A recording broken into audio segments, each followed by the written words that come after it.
How do you overcome the fear of rejection when it comes to putting yourself out there, whether in relationships or pursuing your dreams? I've been holding back because I'm afraid of being rejected. I get it. And it's starting to impact my confidence. Any advice on facing this fear and pushing through it? Great question. Thanks for asking. Here's my thoughts. First and foremost, we have to understand what rejection is, because, or at least how it's internalized as humans. It is human nature to fear rejection. Like, it is natural for you or for anyone else to fear rejection. Like, it's a natural thing for humans to do.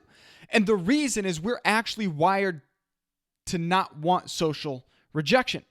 So you may have heard of this, but the reality is our brains fire in the same exact way when we are rejected socially as when we actually feel physical pain. So if you hit me in the arm right now, the same exact portion of the brain would, activate and fire as if you rejected me socially, meaning like if I asked you for something or I asked you for a favor or I felt embarrassed in front of you, like that social embarrassment, that social rejection activates the same part of the brain as if I'm actually physically hit by you. And so no wonder when someone's making a cold call to a potential client or a customer and they get rejected, it's literally the same thing as picking up the phone and getting punched in the face. So like when you hear sales trainers and teachers say, man, you pick up the phone again and again and again, you get punched in the face again and again and again, like it literally is the same thing in your brain. Like someone saying no to you when you offer your products or your services or you put yourself out there on social media or you ask for help or you ask for support, like it is literally the exact same thing as having someone punch you in the face. No different other than the actual physical feeling of it, but your brain takes it the same exact way. And so I think it's really important to understand that if you're afraid of rejection, it's normal. So like what you're trying to do when you're trying to overcome fear of rejection is actually fight against your natural way of being. And that's not easy. And I think it's important for us to not feel like, oh, well, this is something I should easily be able to do. Like I must be broken since I feel fear of rejection. No, you are human. If you feel fear of rejection, it's because you are human. It's because that's how you're wired. It's how your brain is. So don't think for a second that you're broken or that you're unusual or that you can't be successful because you're afraid of rejection. All people who have achieved massive success had to do this one thing. Get comfortable with getting punched in the face. Get comfortable with getting punched in the face. Like that's literally what you're asking yourself to do, what you're asking your brain to do when you say, you know what, I want to get better at overcoming the fear of rejection. You're actually asking your brain to get comfortable with getting punched in the face. And guess what? That's an incredibly valuable skill to develop.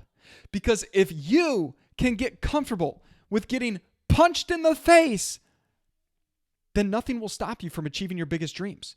Because in fact, if you do have big dreams, and as this question is posed, it's like, okay, how do I overcome fear of rejection, putting myself out there, whether in relationships or pursuing dreams? Like both are important, but we want both things as humans. We want great relationships, whether friends or intimate relationships or at work, and we want to pursue dreams. Like we are wired to want to do something special with our lives. And so if we're pursuing dreams, we got to do things that put us in the face of rejection. Like my point to you is, if you want to do anything big and massive and incredible with your life, you're going to have to face rejection. And if you're going to have to face rejection, you might as well get comfortable with it. So I remember after I stopped playing college football, I wanted to still do something really, really fun and engaging physically and a sport that was competitive and use my entire body. And so I came across these guys that were MMA fighters and they're training. Some of them were amateurs. Two had actually done professional MMA fighting. And so I joined these guys and I started doing these like practice training with them. And what I realized was like getting punched in the face didn't feel good. Not at all. Like when we would spar, we put on headgear, but we would punch each other in the face, in the body. It did not feel good. But what I realized was after doing it for weeks and months and then after over a year, it was like, okay, you get used to it.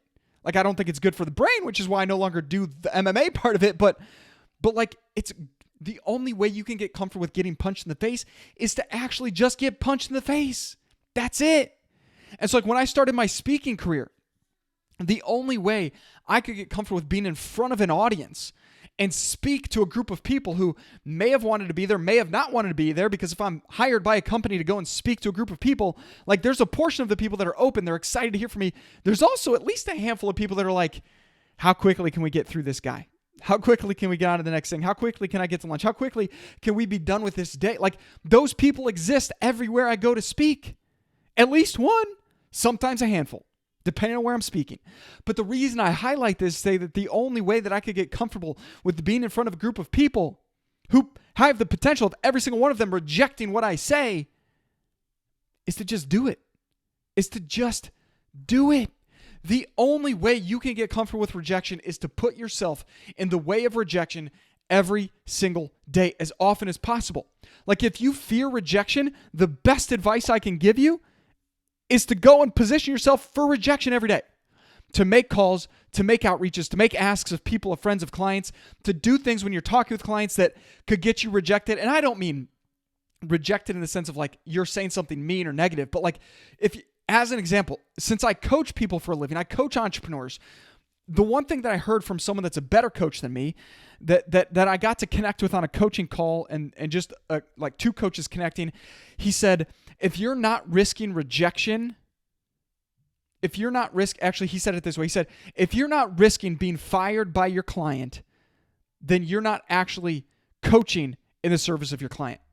That was eye-opening for me because it's very easy to play it safe. Even as a coach, it's easy to play it safe. Even as a professional speaker, it's easy to play it safe with the audience. It's easy to just try to like get along, to go along and do the thing so that like you help the person, but you're not pushing them so hard that they might want to fire me. But the reality is, if I'm not pushing the edge and pushing the envelope on possibly being fired by a coaching client, then I'm not pushing that client hard enough. I am not challenging that client enough. I am not in the greatest service of that client. So until I say things and do things and approach the client in a way that risks being fired, which is another word for being rejected, I'm not actually truly in the greatest service of that client. I'm not actually showing up to serve that client at the highest level. And so I'd submit to you that if you're watching this and you have the same question that's been posed here, which is how do you overcome the fear of rejection when it comes to putting yourself out there, whether in relationships or pursuing your dreams, you just got to do the stuff that puts you out there. To get rejected, to face rejection, to get punched in the face. And so I know one thing that a lot of people want to do is they want to write a book. My book's behind me. I wish I would have had it in front of me. My book, Attract Your Potential, like I wrote it and I put myself out there. I put my thoughts and my beliefs and my ideas and things that I believe to be true and things that I think people need to be considering to improve their own life. I put it myself out there. So like colleagues on my team, clients, random people, family members, friends, anybody has the opportunity now to read my 215-page book, Attract Your Potential. And now they're possibly going to reject me. They're possibly, very possibly, at the very least, going to reject certain aspects of what I shared in the book. But I put myself out there. And now I know what it feels like. And now I'm excited to write more books. Likewise, I know a lot of people, whether they want to write books or they want to make content, that's putting yourself out there. You want to make YouTube videos? You want to make podcasts? You want to make social media posts? It's putting yourself out there. So one of the best ways I encourage people to put yourself out there is to make content. It's to write books. It's to want to speak. It's to use your voice in a podcast, in a YouTube video, in some way, shape, or form to just put yourself out there with your ideas, with your voice, with your message, with your personality. The more you put yourself out there, the more you are vulnerable with sharing your ideas and your beliefs and your values and things you believe to be true, the more you position yourself to be rejected. Like I heard Sarah Blakely, who's the founder of a massive company called Spanx. You may have heard of it. She said one of the secrets to her success, she believes, is that she put herself in a position to be rejected as often as possible. Like specifically, she did things where she could publicly embarrass herself every day. As an example, she said, I would get in an elevator, and if there's other people in the elevator, I would just start to sing.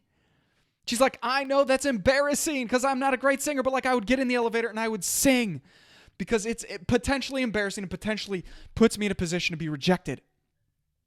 And so I really believe that the most successful people on the face of the planet have done this.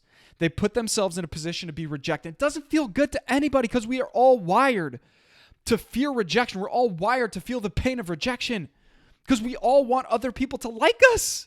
That's the truth. That's the reality of how we're wired as humans. We want people to want us to be a part of their tribe, to be friends, to be colleagues, to want us on their team, and to want to be around us, to want to like us. Like, if you want that, you are normal. You are wired to be a normal human. But the thing is, if you want to be massively successful, you've got to condition yourself to face fear, to put yourself in the face of rejection, of fear of rejection, and to just move forward and to get comfortable with that feeling. Because the more reps you get with wiring yourself with rejection, the easier it becomes to get punched in the face again and again. And the more it becomes easy for you to get punched in the face, the more you will do it. And the more you do it, the more you position yourself for massive success.